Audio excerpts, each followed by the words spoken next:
presentation today. Welcome. Thank you. So, like Cindy said, I'm a firefighter and a EMT for Chaplain Rescue.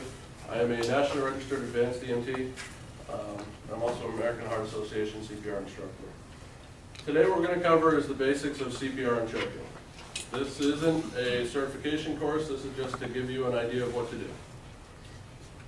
So CPR, or cardiopulmonary resuscitation, is a procedure performed in an emergency when the heart stops in the attempt to prolong circulation and pulmonary function.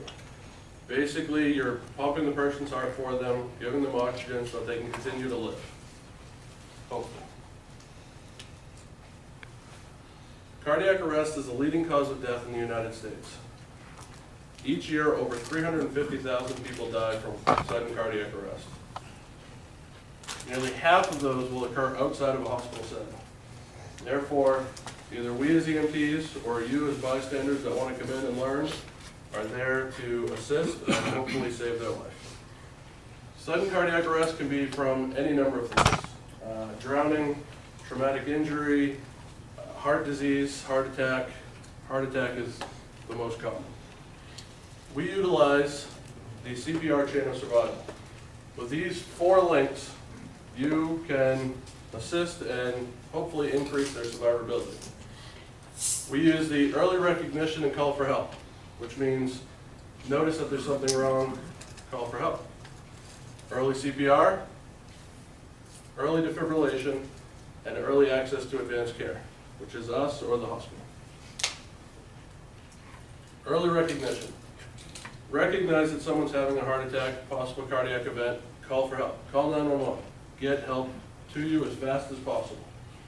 It is a huge difference when help gets there fast. I've been on many calls where people have been in cardiac arrest, and the quicker we can get there, the faster we can administer life-saving medication, we can administer life-saving shocks, and we have a better chance of bringing the person back. What to look for? Someone's having a heart attack, what do you look for? They usually experience a tightness or pain in their chest, their back, or even some people experience it in their abdomen. That is most likely your blood vessel supplying blood to your heart is clogged and is causing a part of your heart muscle to die. Again, the quicker we can get there, the quicker we can administer medication that can open that up. We can save that heart muscle and prevent it from dying. We can get you to a cardiac cath lab where they can put in a stent and open that back up, and you have free flow back to your heart again. How do you know the difference between a pain in your chest that could be a heart attack and just a pain in your chest that could be something else? Really, the best way to determine is an EKG, which is where we come in. We come in, we use our cardiac monitor, put a bunch of stickers all over your chest, and we can tell you if you're having a cardiac event or if it's a pulled muscle, indigestion, any number of things. 9 times out of 10, when we go out for somebody complaining of chest pain, it is not a cardiac event. However, we have no problem responding out and assisting the people because they don't know. I mean, when you start having chest pain, you want help immediately. The faster we get there, again, the faster we can give you medication, get you to a further hospital that can take care of you. Some people also experience difficulty breathing and sweating. The difficulty breathing is because that vessel is clogged, and as you're trying to take a breath in, it's compressing that vessel. You're feeling the pain from that vessel saying something is wrong. You're feeling the pain from your chest as a result of that heart muscle dying. Numbness in the left arm. It is most common in the left arm, however, it can go to the jaw or the right arm, depending on where the blood vessel is located and how it is interacting with the rest of your body. Numbness in the left arm is another one that people take for granted. They think, you know, my arm fell asleep, or it's nothing, I'll just let it go. Those are the ones that we go out in the middle of the night because they were asleep, they woke up with sudden chest pain, and now their heart has stopped. Any of these 3 are huge indicators. Again, you can have a silent heart attack, which you may not feel anything. You may be walking along feeling great and drunk. It in which case bystanders like yourselves are perfect to have around because you know what to do. Again, if you recognize the symptoms in a loved one or a coworker, call for help immediately. Get us started, we can get there as fast as we can. Any questions? Early CPR. Rapid intervention with CPR increases the survivability of a cardiac event. The first thing you're going to do when you notice that somebody has gone down and you believe that they're having a cardiac event is you're going to check on them. Hey, are you awake? Are you okay? No answer? You're going to look at somebody and say, call for help. Because you want, again, us to be coming as quickly as we can. You're going to feel for a pulse. The easiest place to feel for a pulse is the carotid artery in your neck. The best way to find that, feel your trachea and move 2 inches to either side. You should all be able to feel it. Don't press on both carotid arteries at the same time because you will cut off blood circulation to the head. You're being counterproductive at that point. Another place that people like to feel for pulse is the radial artery located on the wrist. It's about 2 inches down from your hand again. We don't rely on the radial artery because not everybody has a strong radial pulse. The carotid pulse is usually the best to feel. On children, we use the brachial artery. The brachial artery is located beneath your bicep. You actually have to move the bicep out of the way and you can feel your pulse there. So, you're getting ready to start CPR. Patient has a weak pulse or no pulse. You're going to remember CAT. You're going to remember compressions, airway, and breathing. The 3 big points that we need to cover. You're going to start compressions on the patient. So what you're going to do is you're going to locate the center of their sternum. The center of the sternum is located between the nipple line. You don't want to come down here. This little bone that sticks out down here is called the xiphoid process. That is one of the most commonly broken bones in CPR because of poor hand placement. People aren't placing their hands where they need to be.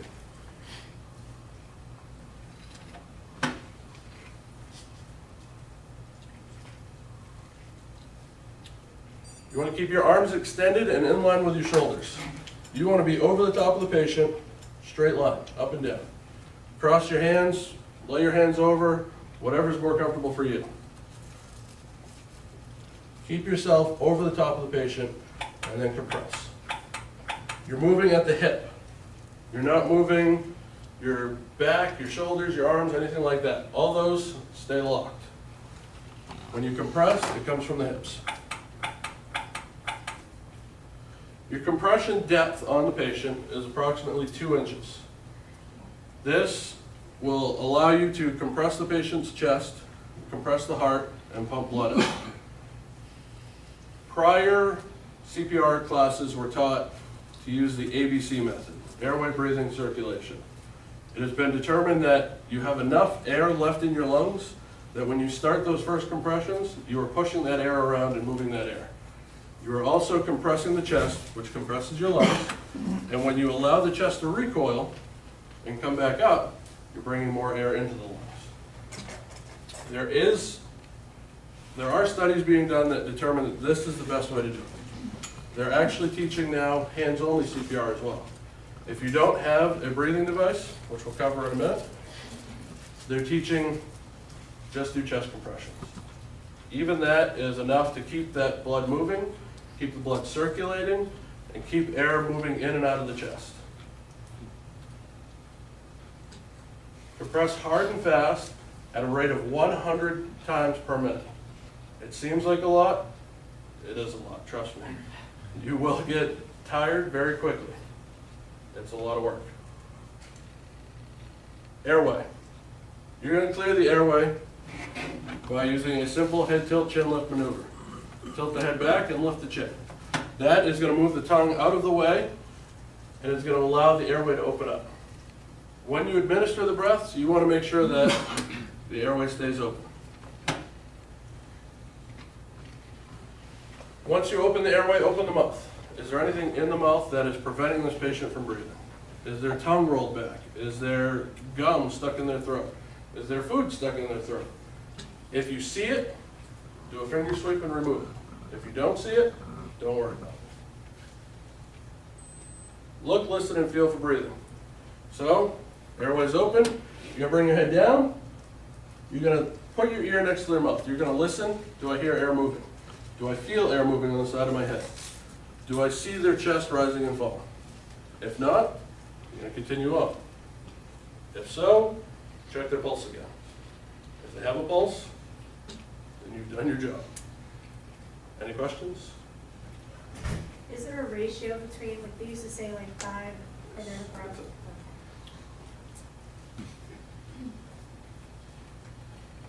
Breathing.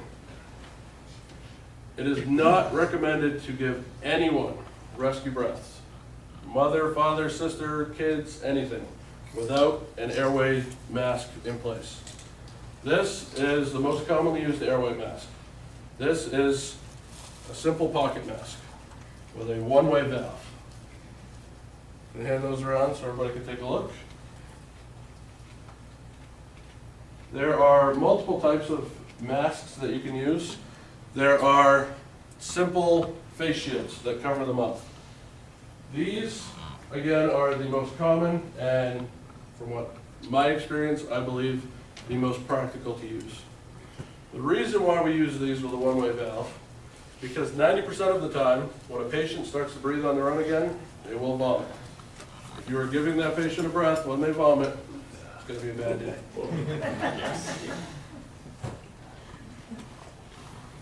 Your breath should be delivered over a 2-second time frame. While you're delivering the breath, look back at the chest.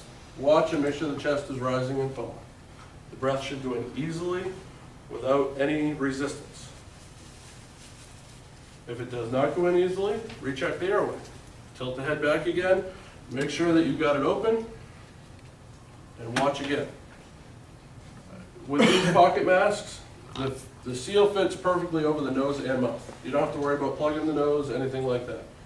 With the plastic sheet masks, which I don't have any unfortunately, you do have to cover the nose. There's a one-way valve that actually goes into the mouth, and you do have to cover the nose when you're administering the breath. But again, if the patient vomits, you're protected. Again, no obstruction, return back to chest compressions. Your CPR ratio, as Cindy mentioned.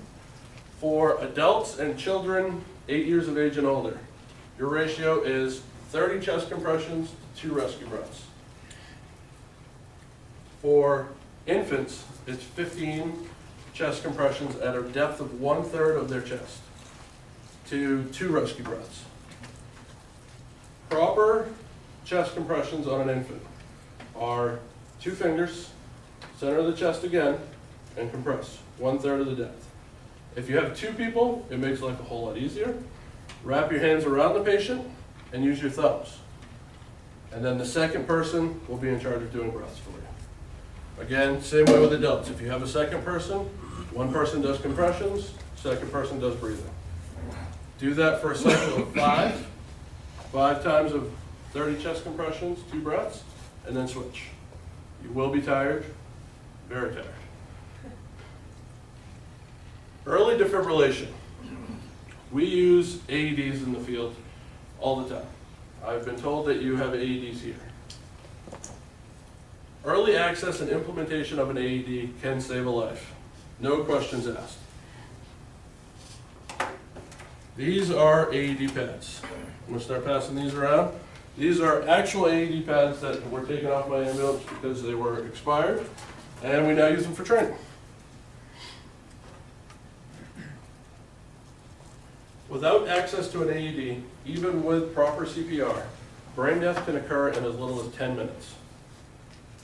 Again, that's why the second step is call for help. Or sorry, the first step is call for help. Get us out there, get us going. We can get there as quickly as possible. Proper placement of the AED pads. I'm going to use our little training pads here to show you. When you open the package, as you see with those, they are on a piece of paper that protects the back of the pad. The AED pads are extremely sticky. Try not to touch them if you don't have to. You can feel those if you want. The pads come in two sizes, adult and children. We have only adult here today.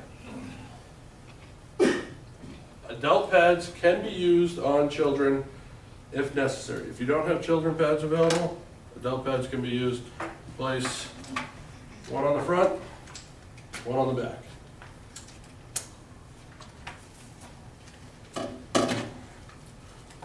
So, for proper placement of the AED pads, if you look at the pictures on the pads, and actually on the packaging, it shows you where to put them.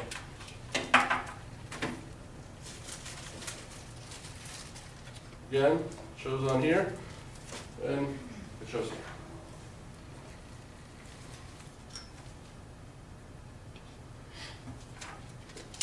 You're going to place the first pad over the right shoulder. You'll see the diagram will tell you. Second pad down here. When it comes time to use the pads in the AED, this is our AED trainer, turn the AED on.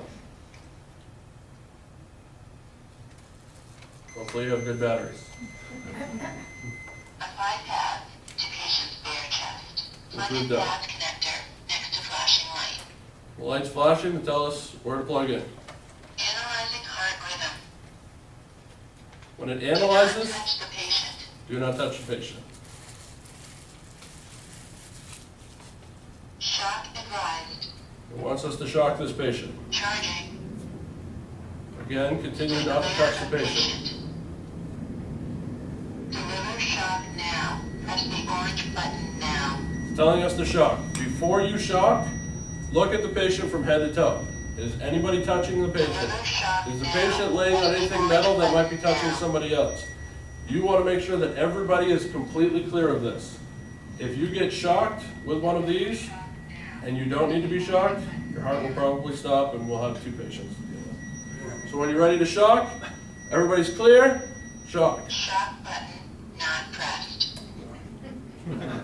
If needed, Hang on, reset. They're not very good. heart rhythm. The Do trainers not are. touch the patient.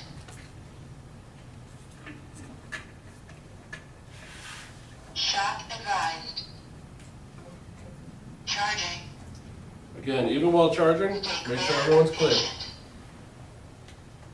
Deliver shock now. Press the orange button now. Shock delivered. Begin CPR. This model has a beeper. That beep is how fast you should be doing chest compressions on the patient. Some models have them, some don't. I'm not sure what you have here, so I can't tell you. When a patient is shocked, it looks very violent. The entire body will move and jump, and it can be scary.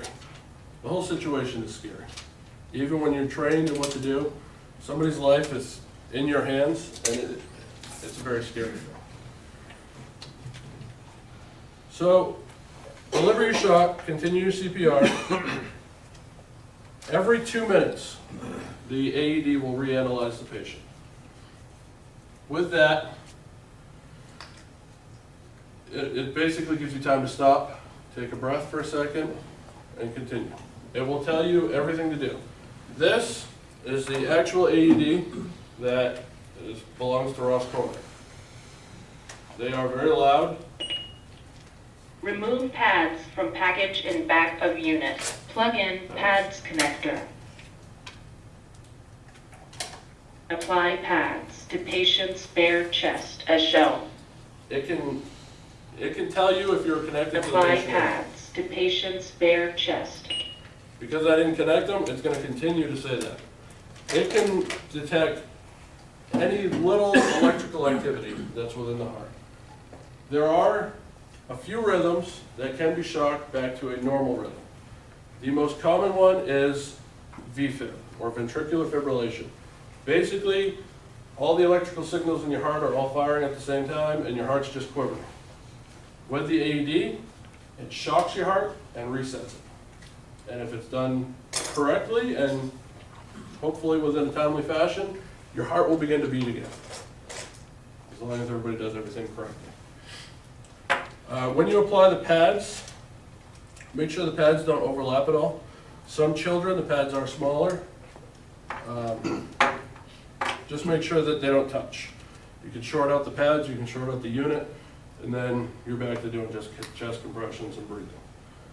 These, early access to these is huge. A lot of communities are pushing for heart-safe community, which is a community that has access to AEDs in public locations. In Shapley, we are a heart-safe community.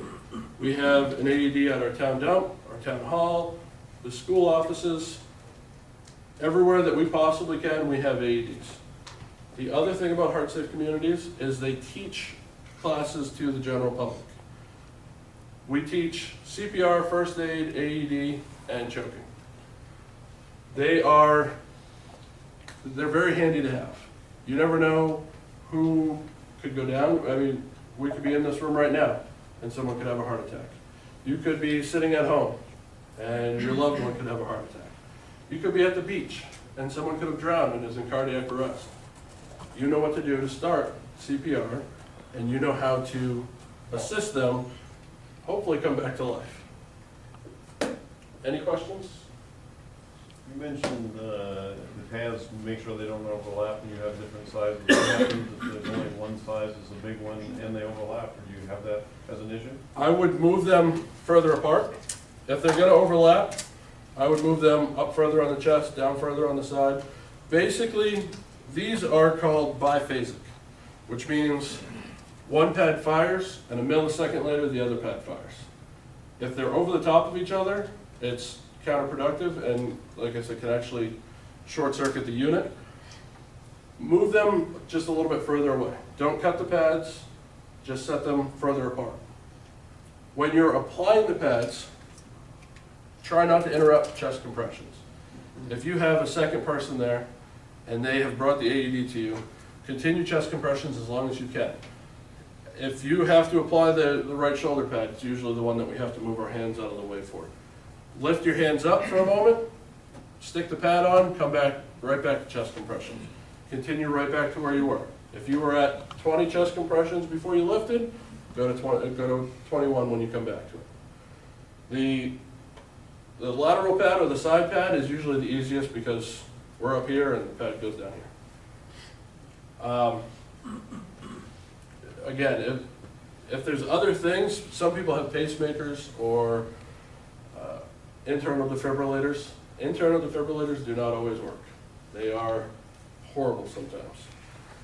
If you have one of those, try not to go over it. If you have to go over it, you have to go over it. Chances are, when you deliver that shock, that internal defibrillator unit is no longer going to work. However, if you're at the point that you have to apply an AED to the patient, it's probably not working already. Its job is basically an AED that's implanted in your chest. It should fire and get your heart beating again. So continue CPR and AED use until help arrives or until you can no longer continue. Again, the AED will reevaluate every 2 minutes. During that time frame, during the reevaluation, take a moment, take a breath. The biggest thing to remember throughout any situation is stay calm. We call it a duck on the water. Basically, on the surface, everything's nice and calm. But inside, just like under the water, we're going 100 miles an hour. Trying to remember everything that we've been trained. Even me, I've been doing this for 6 or 7 years now. And even me, when I go out to a call for cardiac arrest, I may look calm on the outside, but on the inside, my mind is racing. What do I need to do for this patient? What could be wrong? What's my next step? What's my step after that going to be? So many things going through your head all at the same time. You just need to remember, stay calm and relax. Yes? I got a quick question. On a drowning victim, when there's fluid in the lungs, is there anything special to do with that before you perform CPR? There's not, unfortunately. You don't, okay. If you can get the heart beating again, unless the lungs are completely full of water, which 9 times out of 10 does not happen, there are still spaces that the oxygen can get into the body. even if it's just a small amount, it's still getting into the body and it's still circulating through. When we get there, we'll do suctioning of the airway and we'll do everything we can. Honestly, in the field, we don't have much that we can do either. The biggest thing is get them to the hospital where they can pretty much take them into an MRI, insert a tube down in, and watch what they're sucking out while they're doing it.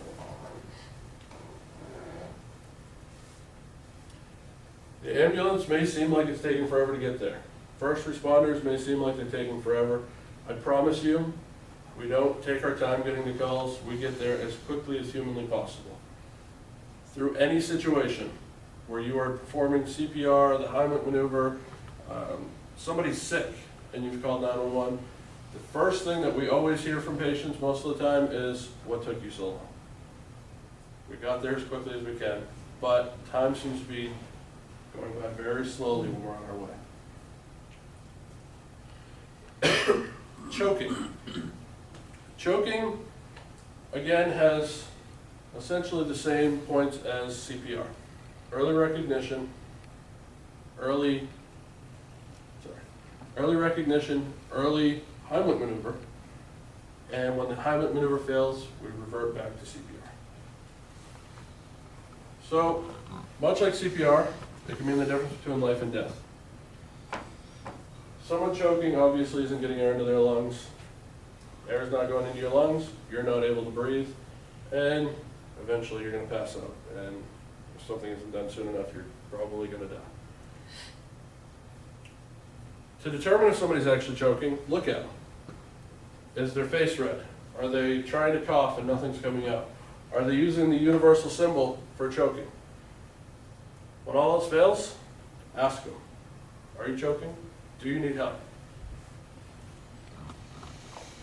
Again, if they're choking and they need help, designate. Call 911. Call for help. Then we're going to perform the Heimlich maneuver. These mannequins aren't the best for showing the Heimlich maneuver. The proper placement of your hand, you have the bone up here or the navel. Find the center of that. You're going to place your fist in the center of that and your other hand around it. If you have a pregnant patient that is choking, don't go over the belly, move up to the chest. If you have a larger patient that you can't get your arms around, again, go up to the chest. If the patient is so large that you can't even get your hands around their chest, lay them on the floor, and you're essentially doing chest compressions to try and clear the airway. So you've confirmed that they're choking. You're going to prepare for the Heimlich maneuver. Again, look at the bottom of the sternum, move 2 fingers down. You can either locate the bottom of the sternum or the belly button, whichever is quicker and easier for you. Wrap your second hand around.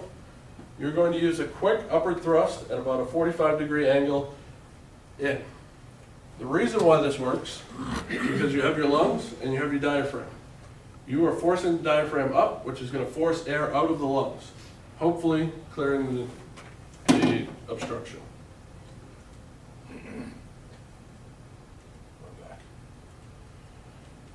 Continue the Heimlich maneuver until the obstruction is clear or until the patient goes unresponsive.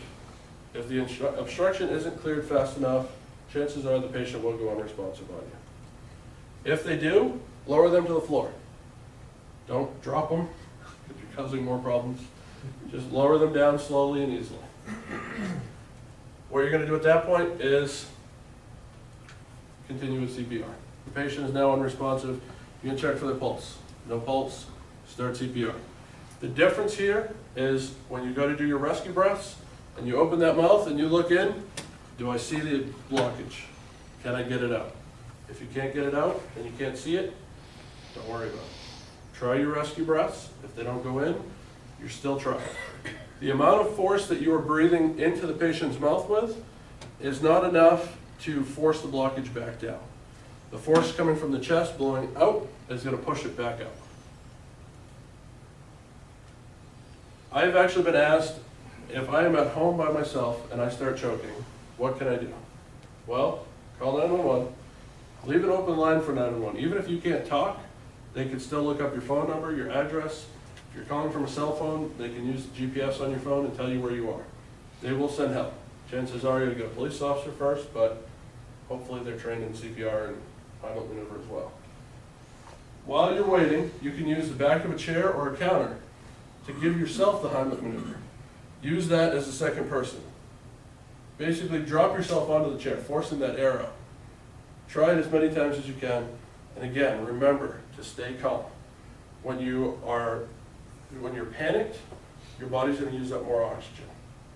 When you're using more oxygen, you're running out of that supply that's left in your lungs. Stay calm and relax. I know it's hard, believe me. So, for infants choking, this goes for 8 years old and younger. Or sorry, 7 years old and younger. It's a very scary situation. Honestly, even as an experienced EMT, I have paramedics that I work with that, again, when children are involved, your heart rate goes up, your adrenaline rush gets more intense.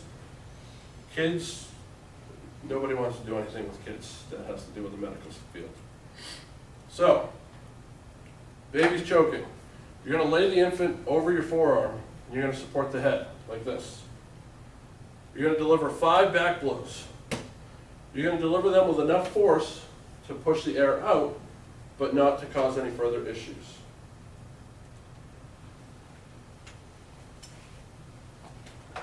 When you finish your 5 back blows, or you see the obstruction fall to the ground, turn the patient over and look. Can I see anything in their mouth? Again, if you see it, pull it out. If not, leave it alone. If the obstruction has not cleared and the patient still isn't breathing, then you want to go back to chest compressions with them. 5 chest compressions. After your 5 chest compressions, you switch back to back blows again. Keep going back and forth. I could teach you all day long on this dummy. However, I have actually done this on my 4-year-old daughter at the time. When you take that patient and you lay them over your arm, they don't sit still like this. They are kicking and fighting and doing everything you can to get away from you. Also, you want to use gravity to your advantage. Keep them at a downward angle. The airway comes down in. You want to keep them at a downward angle so that as you're forcing it out, gravity's helping you to clear that obstruction. Again, they don't sit still. They move around a lot. So, what we've covered today are the basics of CPR and choking.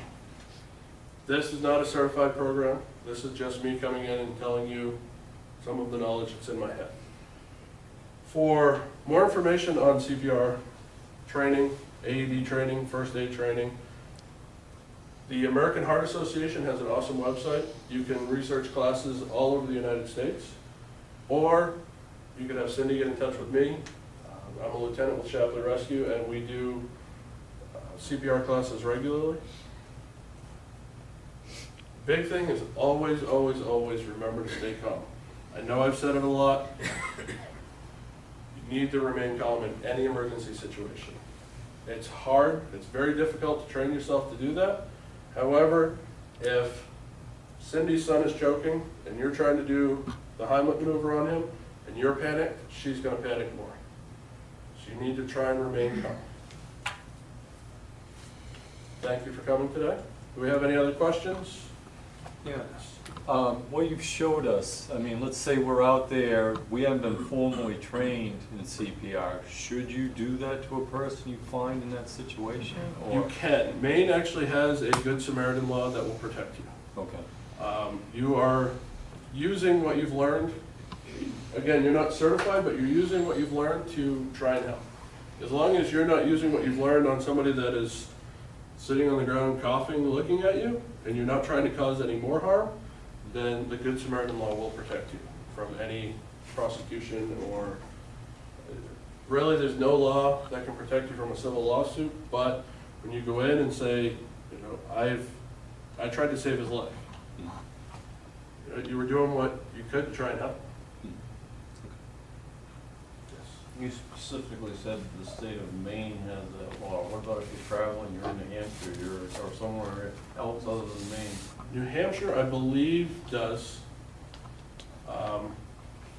Some states, or most states do, some do not. If you get certified in CPR AED, you take the class, you get a card. That card will protect you from anything. It's the best way to go about doing it. Again, we go more in depth. You actually go hands-on with the mannequin with the chest compressions, the breathing, the choking, and we also teach basic first aid. How to determine if someone's having an allergic reaction, how to control bleeding if somebody has a cut on their arm that won't stop bleeding. It's just basic stuff that most of us probably know, but it's just reassuring that you're doing it correctly. Yeah, but we take that every 2 years as well, right? Any other questions? All right, well, thank you all very much for coming. Thank you. Thank you.